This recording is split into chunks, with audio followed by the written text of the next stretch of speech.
Soy jefe de servicio del Servicio de Hematología Clínica en el Institut Català d'Oncologia en Barcelona, España, y es para mí un placer estar con todos vosotros en estos próximos minutos, un poco para destacaros lo que yo considero más importante en el campo de la oncohematología a lo largo del año 2025. He intentado hacer para eso también una selección de una serie de comunicaciones que se han hecho en los últimos congresos internacionales, sobre todo en el último congreso de ASH. Voy a hablar de 3 temas específicamente. En primer lugar, daré unas pinceladas de mieloma múltiple. En segundo lugar, voy a hablar un poco de nuevos estudios, básicamente con anticuerpos biespecíficos en pacientes con linfoma. Y en tercer lugar, voy a hacer también unas pinceladas al respecto de preguntas que tenemos con la utilización de las células CAR-T, básicamente en el contexto de los linfomas. Así empezamos con la primera parte. Os quería destacar los resultados de un late breaking abstract que hubo en ASH, presentado por la doctora Mariví Mateos, los resultados de un estudio aleatorizado, fase 3, que combina teclistamab con daratumumab frente al tratamiento escogido por el investigador con la combinación de daratumumab dexametasona con o bien pomalidomida o bortezomib en pacientes con mieloma múltiple en recaído refractario. Y estos son los resultados del estudio MajesTEC-3.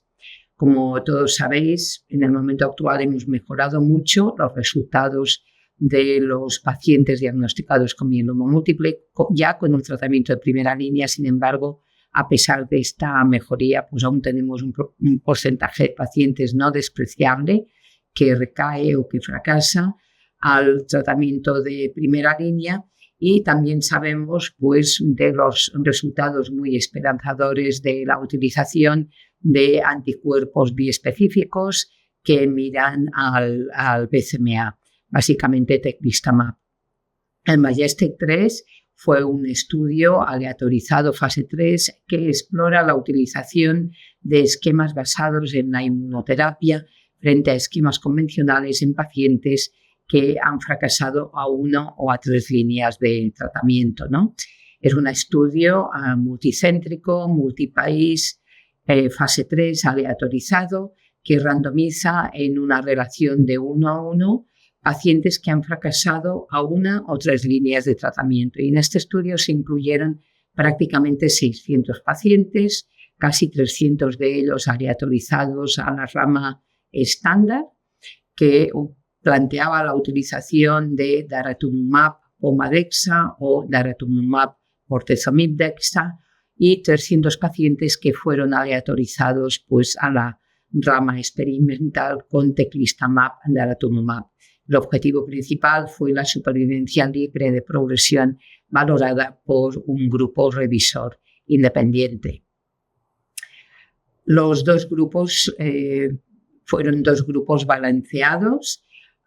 respecto a las características demográficas y a las características de la enfermedad. Tenemos un pequeño porcentaje de pacientes con una edad igual o superior a 75 años, un 15% de los pacientes con afectación extramedular en el momento de la entrada en el estudio y un tercio de los pacientes con citogenética de mal pronóstico.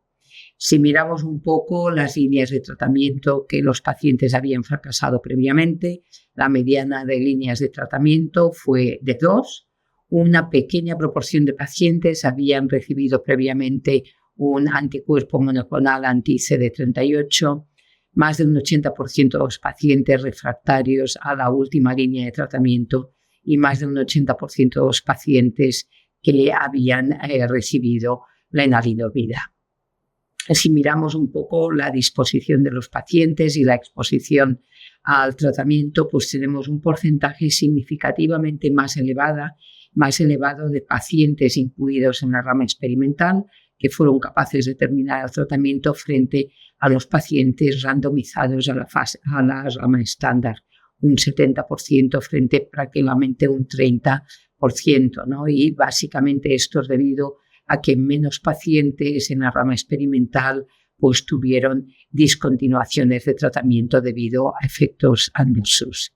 El objetivo primario, como os he dicho, supervivencia libre de progresión. La supervivencia libre de progresión a los 3 años fue significativamente superior en aquellos pacientes aleatorizados a la rama experimental frente a la rama estándar, un 83% frente a un 30%, y estas diferencias fueron estadísticamente significativas. Y si miramos la supervivencia libre de progresión en el análisis de subgrupo, vemos que estas diferencias pues, se vieron en los diferentes subgrupos analizados en cuanto a la edad, a la utilización de un anticuerpo anti-CD38 previamente, la refractariedad a la lenalidomida, el índice pronóstico internacional, a la existencia de plasmocitomas en el momento de la entrada en el estudio y también pues, el riesgo citogenético y el porcentaje de células plasmáticas en la médula ósea en el momento de entrar en el estudio. Si miramos eficacia en términos de tasa de respuestas objetivas y de remisiones completas, la utilización de TEC y DARA estuvo asociado con un mayor porcentaje de respuestas objetivas y de remisiones completas que el tratamiento convencional. Y si miramos la respuesta en función de la enfermedad mínima residual negativa, la utilización de la combinación experimental también estuvo asociado con un mayor porcentaje de pacientes que consiguieron una respuesta pues, que era con una mínima residual negativa. También, y esto es muy interesante, hubo diferencias en términos de la supervivencia global. La supervivencia global a los 3 años de los pacientes randomizados a la rama experimental fue significativamente superior, 83% frente a un 65% en aquellos pacientes aleatorizados a la rama estándar. Y estas diferencias en supervivencia global pues también se vieron en el análisis de subgrupo, tal y como he comentado en términos de supervivencia libre de progresión. Si miramos el perfil de seguridad, pues hay que decir que los efectos adversos relacionados con el tratamiento pues fueron bastante comparables entre los pacientes incluidos en la rama estándar y los pacientes incluidos en la rama experimental, si nos fijamos sobre todo en los efectos adversos de los pacientes tratados con teclistamab y daratumumab. Hemos de hablar pues, de CRS, que mayoritariamente fueron grado 1. Un pequeñísimo porcentaje de pacientes desarrollaron toxicidad neurológica y hubo una baja tasa de discontinuación del tratamiento en ambos grupos relacionados con los efectos adversos relacionados con el tratamiento, ¿no? Y un poco lo que sí que hay que destacar es la elevada tasa de efectos infecciosos que inicialmente tuvo la nueva combinación, que sin embargo se vio mitigado posteriormente por la inclusión durante el desarrollo del protocolo de la profilaxis antiinfecciosa con inmunoglobulinas, ¿no? Y bueno, se pudo ver que la tasa de efectos adversos grado 3 o superior infecciosos disminuyó de manera significativa a lo largo del tiempo. Y un poco como conclusión de este estudio es que la utilización de teclistamab, daratumumab en pacientes con mieloma múltiple en recaída o refractario fue capaz de mejorar de manera significativa la supervivencia libre de progresión y también la supervivencia global de estos pacientes frente al tratamiento estándar, que quizá el efecto secundario más remarcable de esta nueva combinación fue la elevada tasa de infecciones grado 3 o superior, sobre todo durante los primeros meses, que disminuyó a lo largo del tiempo y que también disminuyó con la introducción de la profilaxis antiinfecciosa a lo largo del desarrollo del estudio. Pasamos a la segunda parte de mi presentación, que mira un poco la introducción de anticuerpos biespecíficos en pacientes con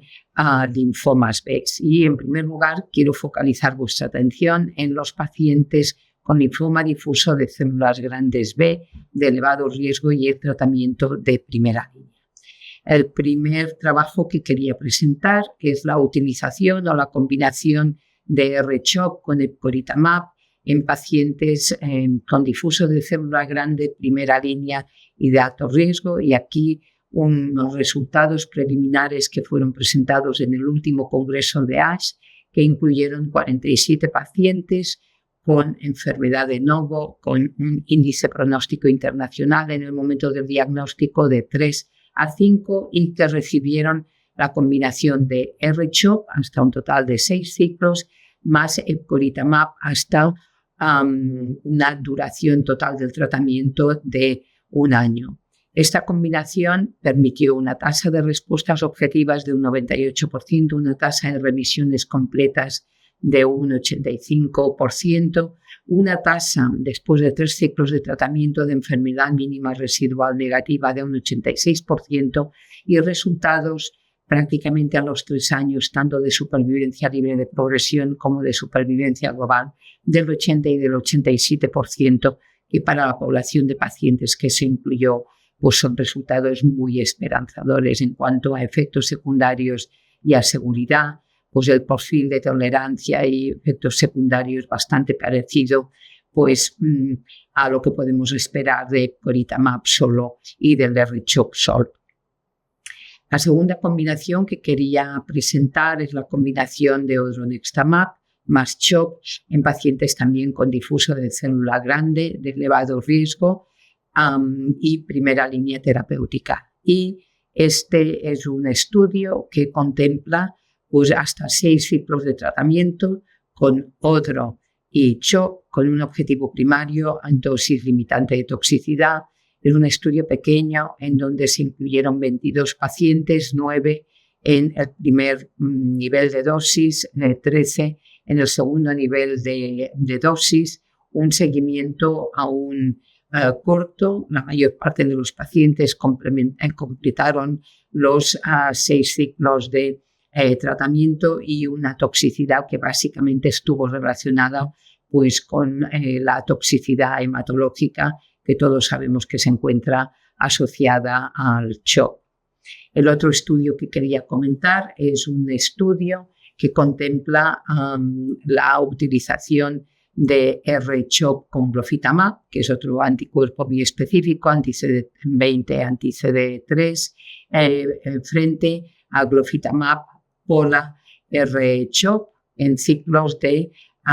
21 días. Es un estudio que incluyó 56 pacientes dentro de la combinación Glofi-R-CHOP, 24 pacientes en la combinación de Glofi pola R-CHOP y podemos decir que los dos grupos de pacientes tuvieron resultados muy esperanzadores con una tasa de respuestas objetivas superior al 90% en ambos grupos, una tasa de respuestas metabólicas completas al finalizar el tratamiento de un 85% frente a un 95% en aquellos pacientes tratados con Glofi pola R-CHIP y una mediana supervivencia libre de progresión pues, que aún no se alcanzó con una duración de la remisión completa a los 2 años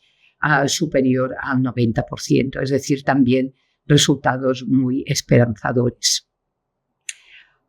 Solo un comentario al respecto pues, de un estudio muy interesante pues, que ya habrá resultados presentados en ASCO del año 20 de este año, que plantea la utilización. Es un estudio que mira pacientes con linfoma difuso de células grandes B, primera línea de alto riesgo con un IPI entre 3 y 5. Es un estudio aleatorizado, 1 a 1, que aleatoriza el tratamiento estándar R-CHOP por 6 ciclos frente a lenalidomida más R-CHOP también por 6 ciclos. Es un estudio que incluye prácticamente 900 pacientes, el frontline, y que se ha hecho una comunicación hace relativamente pocos días, pues que indica que es un estudio positivo. Parece que tafalena en combinación con R-CHOP va a ofrecer mejores resultados que R-CHOP, que durante muchísimos años ha sido el tratamiento estándar para estos pacientes. Pasamos al linfoma difuso de células grandes B, primera línea, en el grupo de pacientes añosos, que como todos sabéis constituye una de las grandes necesidades médicas no cubiertas, y el primer estudio que os quiero presentar es un estudio con un número pequeño de pacientes, 28 pacientes, que combina el R-miniCHO, que es una de las estrategias estándar en este grupo de pacientes, con epcoritamab, hasta un número total de 8 ciclos de EPCO y 6 ciclos de R-miniCHO. En una población de pacientes añosos con una mediana de edad superior a 80 años, hemos de hablar de una tasa de respuestas objetivas muy elevada de un 89%, tasa de remisiones completas de un 86%, con una mediana de supervivencia libre de progresión y de supervivencia global a los 2 años de un 76% y de un 82%, pues con un perfil de toxicidad realmente bastante aceptable. Otra combinación que se ha testado en pacientes también añosos es la combinación de rituximab, polatuzumab y glofitamab, que es una combinación libre de quimioterapia, una estrategia que realmente se plantea mucho pues en este campo y sobre todo en pacientes añosos que no pueden recibir estrategias de quimioterapia convencional. Es un estudio que incluyó 80 pacientes y si miremos los resultados de eficacia, la tasa de respuestas objetivas al finalizar el tratamiento fue de un 90%, la tasa de respuestas metabólicas completas de un 81% y la supervivencia libre de progresión y supervivencia global al año de un 85% y de un 90%, con un perfil de toxicidad pues también realmente muy tolerable. Otra combinación pues, que se ha testado en pacientes mayores es la utilización de inmunoterapia con epcoritamab hasta un total de 12 ciclos en pacientes que no son candidatos a recibir tratamientos con antraciclinas. Se incluyeron 66 pacientes con una mediana de edad de 82 años, una tasa de respuestas objetivas de un 70%, con una tasa de remisiones completas de un 58% y una supervivencia libre de progresión a los 12 meses y supervivencia global a los 12 meses de un 54% y un 65%, y tenemos un 14% de los pacientes que discontinuaron debido básicamente a efectos adversos. Finalmente, para terminar este capítulo de pacientes añosos, tenemos datos también de la posibilidad de utilizar mosunetuzumab en administración subcutánea también en pacientes añosos hasta un total de 17 ciclos. En este estudio se incluyeron 49 pacientes, también con una mediana de edad de 82 años, una mediana de seguimiento de 12 meses. Y aquí hemos de destacar pues, que un 24% de los pacientes discontinuaron el tratamiento debido a enfermedad progresiva, una tasa de respuestas objetivas de un 73%, una tasa de remisiones completas de un 60% y una supervivencia libre de progresión y supervivencia global al año de prácticamente un 70% y de un 80%. ¿Qué tenemos en segunda línea? Pues quería destacar 2 estudios que me parecieron interesantes, la combinación de epcoritamab más GEMOX en pacientes con linfoma difuso de células grandes en recaído refractario que no eran candidatos a un trasplante autólogo, y aquí se plantea la utilización de 4 ciclos de gemcitabina, oxaliplatino con epcoritamab pues hasta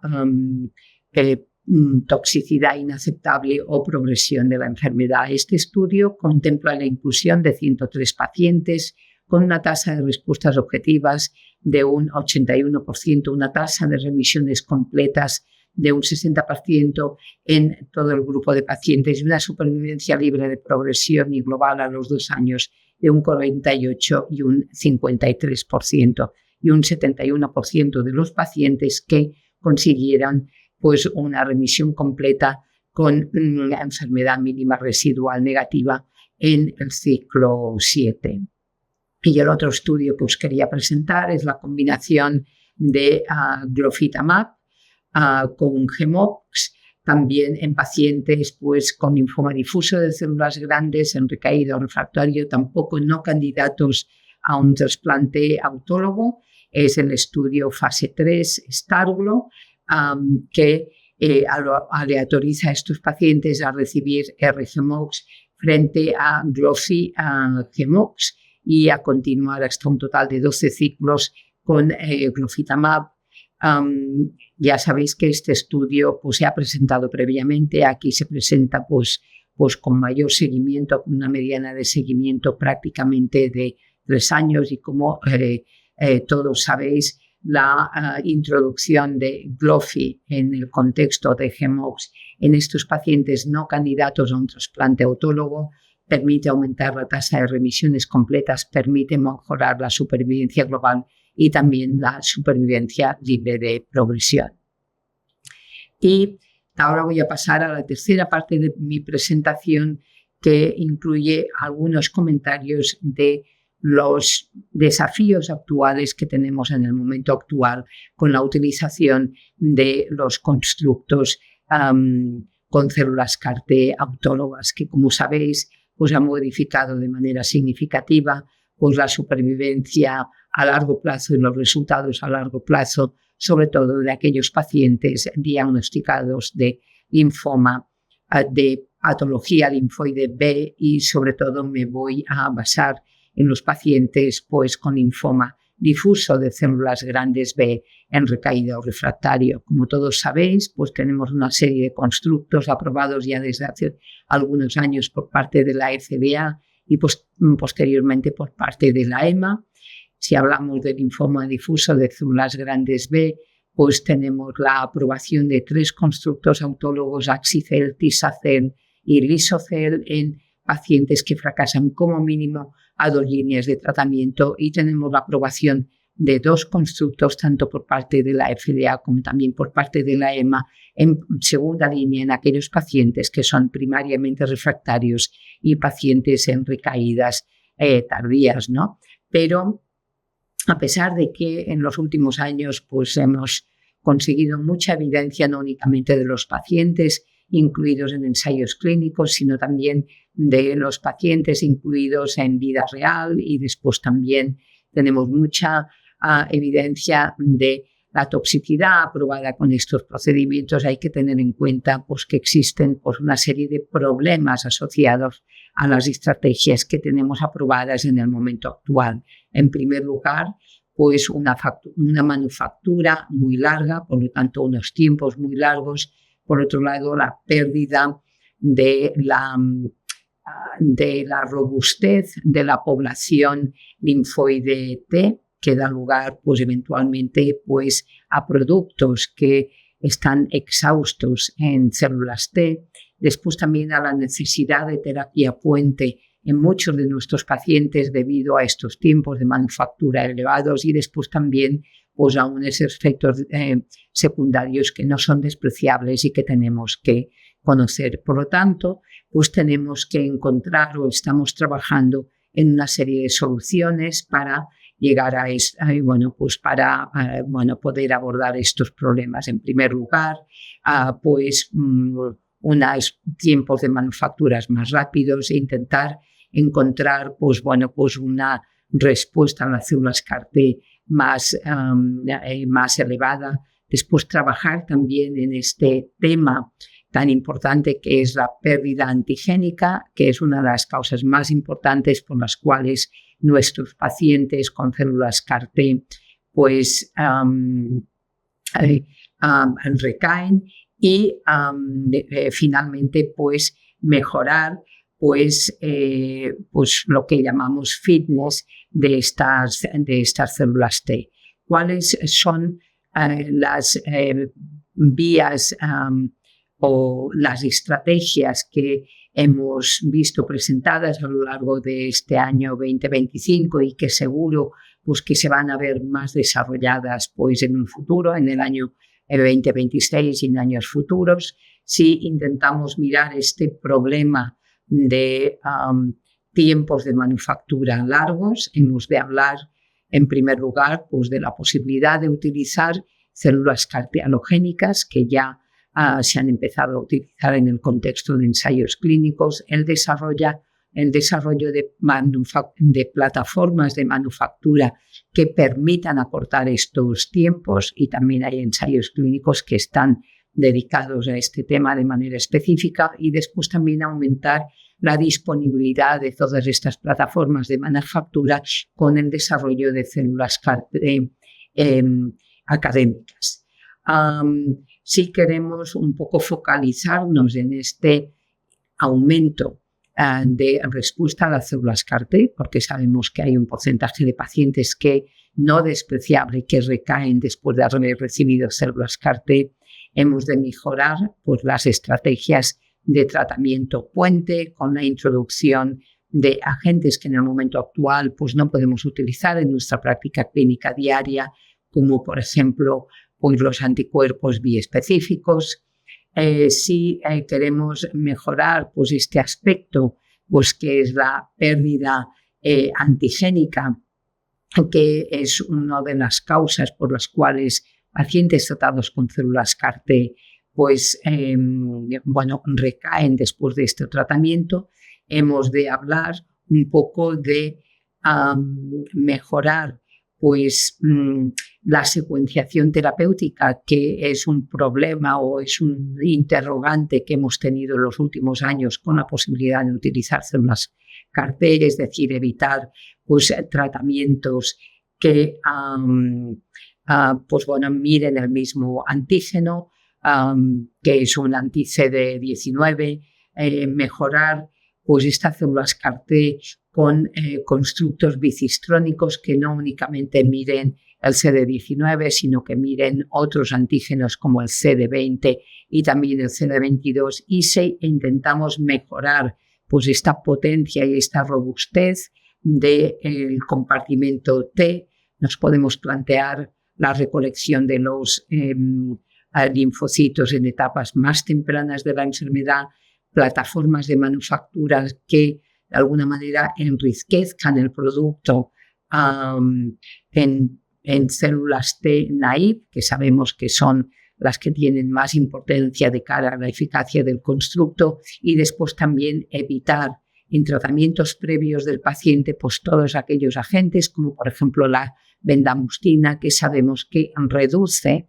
esta potencia de linfocitos T y por lo tanto también empeora los resultados a largo plazo de pacientes tratados con células CAR-T. Un poco todas estas estrategias que os acabo de explicar son estrategias que se están testando en el contexto de ensayos clínicos y que seguro que mejorarán los resultados de los constructos que tenemos en el momento actual estándar para pacientes con linfoma difuso de células grandes B en recaída refractaria. Muchas gracias por vuestra atención.